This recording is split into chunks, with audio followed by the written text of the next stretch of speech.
When people come and tell me that, Ustad, I don't know what to do with my life, I say, shame on you. Allah put a ruh in you that is so powerful that the angels were told to do sajda, and you say your ruh is so weak, you don't know what to do? Why are you belittling, why are you insulting what Allah gave you? You don't have the power to figure this out? Why are you acting helpless? Why are you acting weak? What Allah gave the human being is very, very powerful.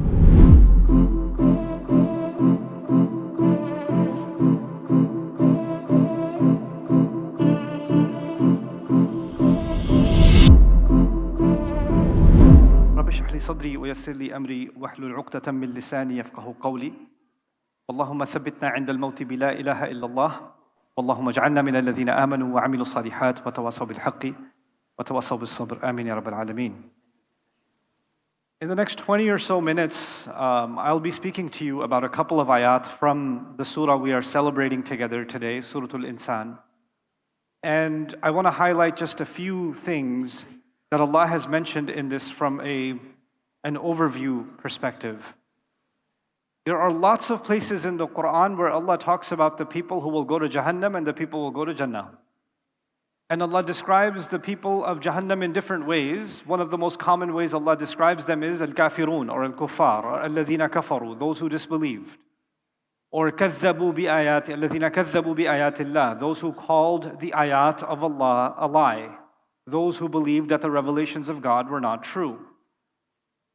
But Surah Al-Insan is taking a very different approach. It's not using the word believers. It's using the word al-abrar. It's using a different word, good people. It's using the word good people. And you have to appreciate what Allah is saying here. You have to think about when this surah came down. When this surah came down, it came down in Mecca, and the audience of this surah was actually majority non-Muslims. So non-Muslims were listening to this. And now this message is telling them not just that they should believe, but actually it's saying this place, this Jannah, is actually for good people. Instead of saying this place is for believers, like other places in the Quran. What Muslims learn from this is actually there's no difference. There's not supposed to be a difference between a believer and a good person. They're supposed to be one and the same. So a little bit, I want to tell you just a little bit about the word abrar and bir and what it refers to. The word bir in Arabic actually comes from the word bar, which means land. It actually means land. And it's an antonym, it's an opposite of bahr, which is ocean. So there's bar and there's bahr. They're two opposites, right? Land and sea. And the idea behind being on land, when people were at sea, they're always worried about drowning. They're always worried about sinking. I spoke to a sailor about this. Actually, I spoke to a general who used to be in the Navy. And I asked him, when I read the ayat of the ocean, I think about some things. But I've never traveled by sea. You know, the most I did was go across a river in a boat. But I haven't traveled by sea for months and months like sailors do. And I said, you've spent so much of your life out in the ocean. What do you hear when you hear the word of Allah talking about the ocean? And he says, let me tell you something. Every sailor that's out at sea, every time they look at the water, somewhere in their head they're thinking about their death. Somewhere in their head. Their death is staring at them. At any moment, this water will become angry. At any moment, a wave can come and tip this boat over. Doesn't matter how big it is. At any moment, the color of the sky can change. The clouds can show up. A storm can begin. It is the most unpredictable, situation in the life of a sailor. And when a storm is if it's good, they're thinking about when is the storm coming. And when the storm is coming, they're thinking, am I going to survive the storm? And when the storm is over, they're thinking, when is the next storm coming? We have to prepare for the next one. So they're constantly thinking about death. You know what that means? There's a lot of stress and anxiety in the ocean. And when they finally reach land, especially in the old days, when they finally reach land, they kiss the earth. They'll hug the earth. They'll lie down on the beach. And they'll just feel the sand in their hand. Like, this is so amazing. Why? Because now they are on stable ground. They've reached stability. From this came the idea of goodness. Meaning, you're a good person because your morals are not fluctuating. You're stable. And you're doing something that puts you on firm ground. So the people that are no good are all over the place. And they can go up and down, and they can sink at any time because they're out at sea, and the people of goodness have a level of stability and calm. They have a moral standard. This is really interesting in nowadays, like the times we're living in. Because if you look at the last 30, 40 years, we don't even have to go that far back. We can go back 20 years. The world is impressed mostly with Western media. And in Western media, there was a definition of right and wrong, and what is okay and what is not okay 20 years ago, even 25 years ago, and 30 years ago. And then 5 years after that, the definition changed a little bit. Then 5 years after that, it changed again, then again. So the conversation, for example, in the world that's happening about gender right now, that conversation did not exist 20 years ago. Completely different. So what people mean, even in the West, what people mean by social justice today is completely not what they meant by social justice 20 years ago. It has completely changed. So their definition of right and wrong is like being at sea. It goes this way, it goes that way, it goes this way, it goes that way. Al-Abrar are people, their definition of right and wrong is stable. They understand that Allah has given them something within them that qualifies this is right and this is wrong.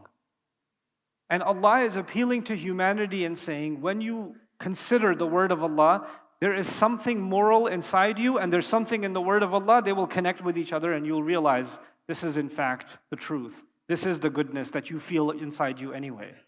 Instead of the Quran convincing you that killing is wrong, and stealing is wrong, and lying is wrong, and zina is wrong, etc., etc., etc., actually, in one sense, Allah's argument is you already know it's wrong.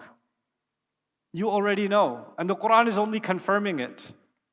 It's actually only confirming what human beings feel inside of them anyway. I was really interested in this question of goodness. Because different societies should have different definition of goodness. We're Muslim, so we have our own definition of what it means to be a good person. But a Christian might have a different definition. The Aborigines in Australia may have a different definition. The Hindus may have a different definition. The Buddhists may have a different definition.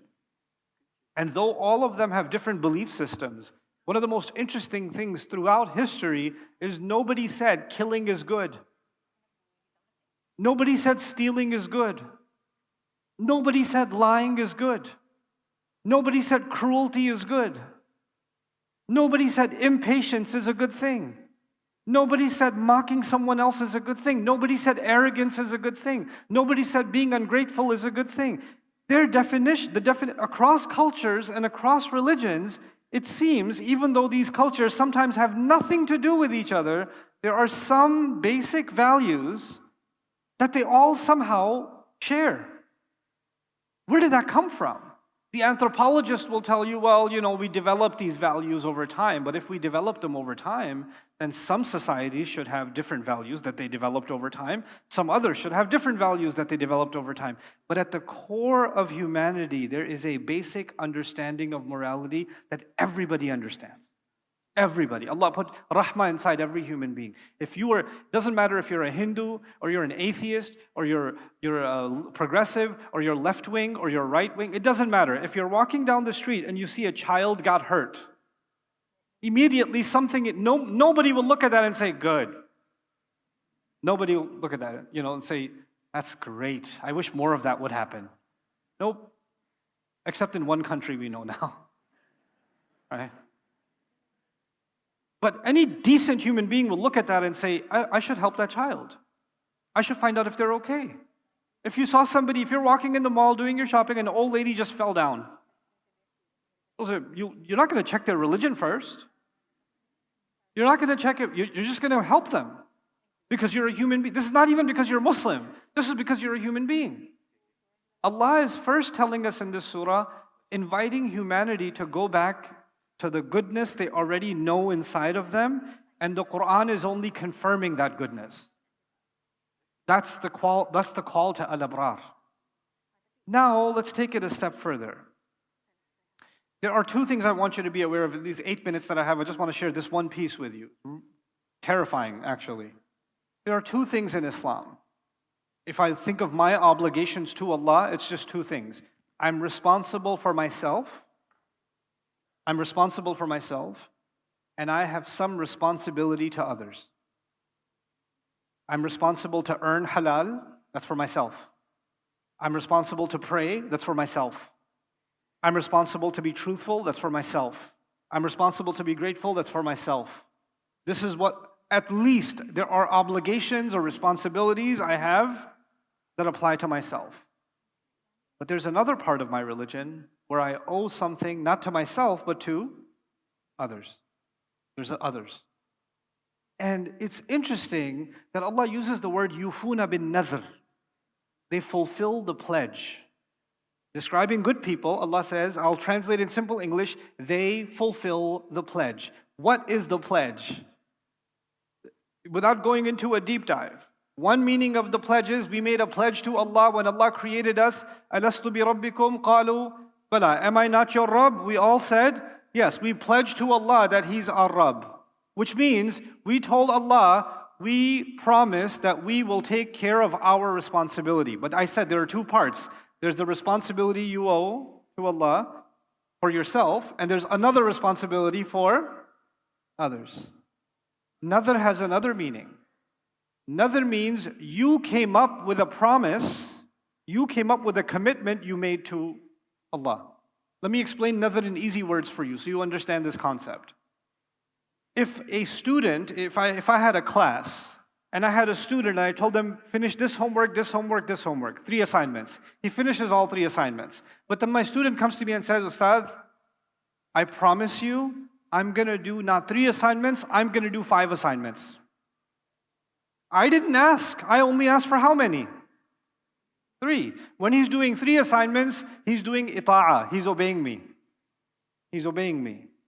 But when he says, no, I promise you, I pledge to you, I commit to you, I will not do 3, I will do 5. That's nadhr.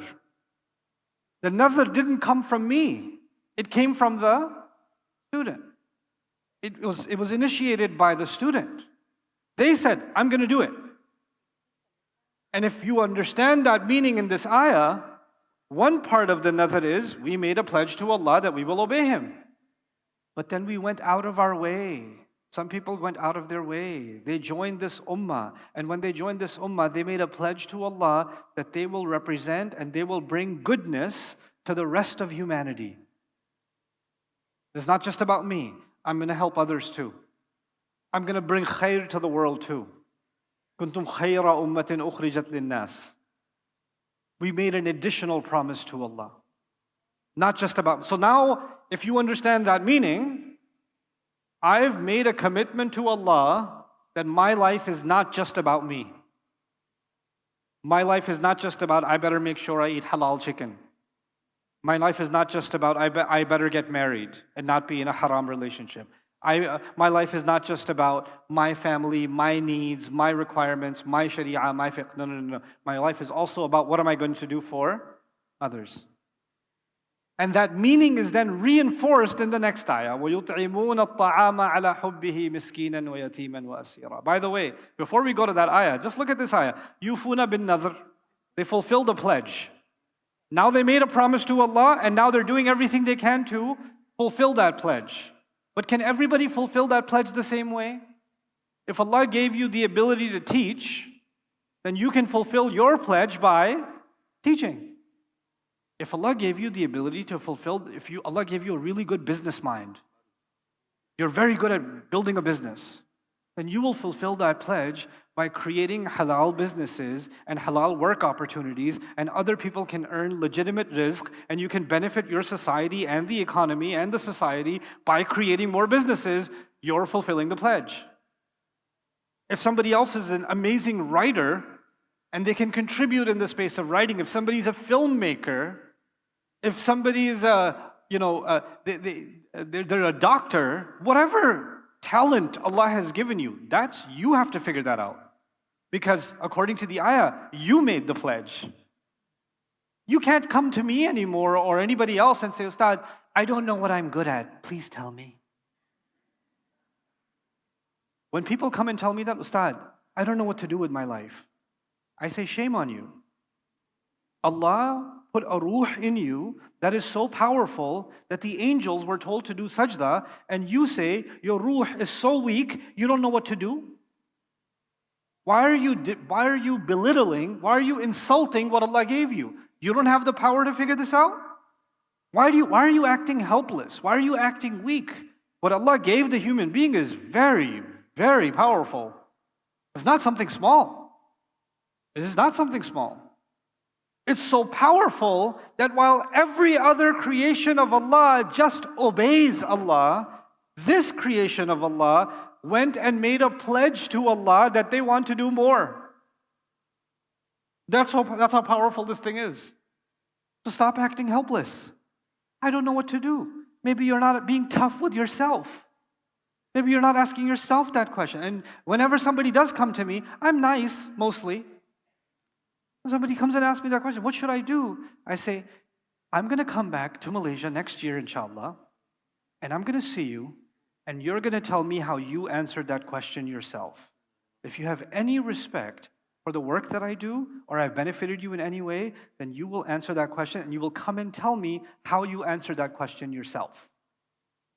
And not from me, from you. Yufuna bin nadhr. But they're terrified also. This is the last thing I'll share with you. They're terrified also. You know the description of Jahannam and the Day of Judgment, there's many descriptions. You know what the description is in this surah? كَانَ شَرُّهُ مُسْتَطِيرًا. Its evil is mustatir. You know what mustatir means? Mustatir, the Arabs used to say, istatara sayf. When the sword is inside the cover, and they pull the sword out, that act is the pulling out of the sword from the cover, that's called istitara. Kana sharruhu mustatira means they are afraid of a day when the evil of that day is going to come out like the sword comes out of the shield, of the cover. Meaning it's already there, it's just waiting to come out. And now what is the connection between their pledge and the sword? The Day of Judgment. What's the connection? I made a promise to Allah, and the sword has already, every day that passes, the sword is coming out more and more and more and more and more, which is Judgment Day. I better hurry up and fulfill my pledge because I'm terrified there's a day coming where the Day of Judgment will be completely out. It'll be in front of me. So what do? This is the last thing I'll share with you. In the next ayah, you find that they fulfill their pledge by doing something for others. وَيُطْعِمُونَ الطَّعَامَ عَلَى حُبِّهِ مِسْكِينًا وَيَتِيمًا وَأَسِيرًا. They feed others out of love of it or out of love of him. There's two meanings. They give others food even though they love food themselves. That's one meaning. So in other words, they don't just become consumers. Mine. Now they're like, I love this, but because I love this for someone else. I want others to have it because I like it so much. Their mindset changes. Their thinking, helping others actually makes them happy. Not shopping makes them happy. Shopping for others makes them happy. Not eating makes them happy. Like, I love this burger. This is my favorite burger. You know what يُطْعِمُونَ الطَّعَامَ means? When you give someone else your favorite burger and you see the smile on it, now I'm happy. Because ala hubbihi, I love it, but now I want others to have what I love. And another meaning of that is out of their love of Allah. They just want to help because of the love of Allah. For the young people here, just understand, you might hear, we have to provide a service, we have to do something for the ummah, we have to do something for humanity. But nowadays, a lot of people that think they're doing something for humanity are still doing something for themselves. I want to create content for the ummah, but I just want to make sure my channel is growing, and I find enough sponsors, and fi sabilillah, and I want to make sure the right filters are on. Fi sabilillah. I'm helping humanity with this filter, right? So you're telling yourself that you're doing this for others, but actually it's still an expression of love for yourself. I have to be careful of that. You have to be careful of that. وَيُطْعِمُونَ الطَّعَامَ عَلَى حُبِّهِ. Last thought of this, I know my time is now up, is that when I give, Allah says they give food. They give food. Don't think this ayah just means you go buy a sandwich and give somebody a sandwich. Don't think this ayah means that, they take some money and give somebody money and say, hey, get yourself some food. No. There's more meaning to this. The deeper meaning here is, if I went to someone, I went to a man who was hungry, I went to a woman who's starving, instead of giving them food, I taught them how to fix a car. I taught them how to build a wall. I taught them how to do some plumbing. I taught them how to develop an app. I taught them film production. I educated them so they can learn to make their own money, and then they can feed themselves, and they can also feed other people. So I created an entire machinery out of يُطْعِمُونَ الطَّعَامِ. They feed food, meaning a modern way of looking at this would be they create economic activity. They create economic activity. They create job opportunities. They create education that will lead to more productive sustainability. They lead to a better economic condition for the people. And as they do that, this is actually يُطْعِمُونَ الطَّعَامِ. You know what that means? That those of you that are thinking about starting a business, right? If you're thinking like the American capitalist, you want to start a business and make as much profit as possible. If you're thinking يُطْعِمُونَ الطَّعَامِ, you will make profit for yourself, but one of your main goals is you want your employees to have decent salaries, and you want them to have good housing, and you want them to have a good Islamic environment in your business, and you're actually feeding their bodies and their souls and their families and creating a sadaqah jariyah for yourself and them. يُطْعِمُونَ الطَّعَامَ عَلَى حُبِّهِ. This is the nadhr we made with Allah. That not only will we be good to ourselves and be good ourselves, we're going to create good in the world that can keep producing more and more good. And you, each of you, myself, we have to think about what is it that we are going to give to the world that can create that good more and more and more. Instead of that good coming back to us, it's going out. And the more good that happens, the more we feel happy. The more we actually love it. May Allah Azza wa Jal make us people that live up to the spirit of these powerful ayat.